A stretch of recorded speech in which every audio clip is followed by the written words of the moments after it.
আরেকজনের কাজ করি, বেশি ফাঁকি দিলে তো আমাদের বেতন দিবে না। ইনকাম তো বাড়ে না, স্কুল কলেজ বন্ধ, মানুষজন বেরোতে পারে না। ইনকাম এখন 200-300-400 এরকম হয়। মানুষের টাকা পয়সা দিতে চায় না, গরমের জন্য বেরোতে। আমাদের খরচ বেড়ে গেছে, এখন ডাল চাল কিনতে অনেক হিমশিম খেয়ে যায়। পানি কিনতে হয়, স্যালাইন কিনতে হয়, আধা ঘন্টা পর পর পানি খাইতে হয়, আবার স্যালাইন কিনতে হয়। একটা স্যালাইনে এখন 1 টাকা বাড়িয়ে ফেলাইছে, আগে কিন্তু 5 টাকা, এখন কিনতে হয় 6 টাকা। এই বাজে আর কতদিন চলা যাবে? গরম খুব, এখন একটু কম চালাই, সকাল সকাল একটু চালাই, দুপুর টাইমে চালানি যায় না। এখন কষ্ট হচ্ছে একটু, ওইভাবেই চালাচ্ছি।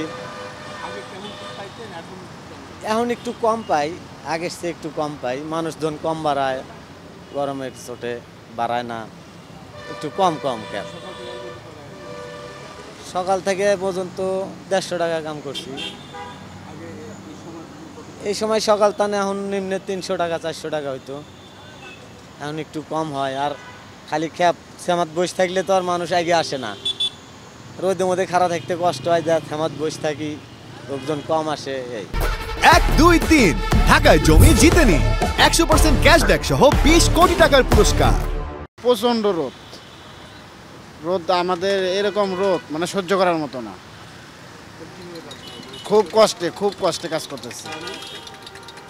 জি হ্যাঁ, গাছ টাছ আছে, বেশি রোদ যখন সহ্য না হয় তখন যা গাছতলা যায় একটু রেস্ট নিই।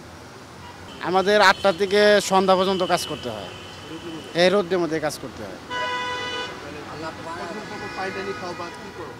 এই ঘন্টাখানি পর পর যায় রেস্ট নিই, ঘন্টাখানি পর পর যায় রেস্ট নিই। আরেকজনের কাজ করি, বেশি ফাঁকি দিলে তো আমাদের বেতন দিবে না।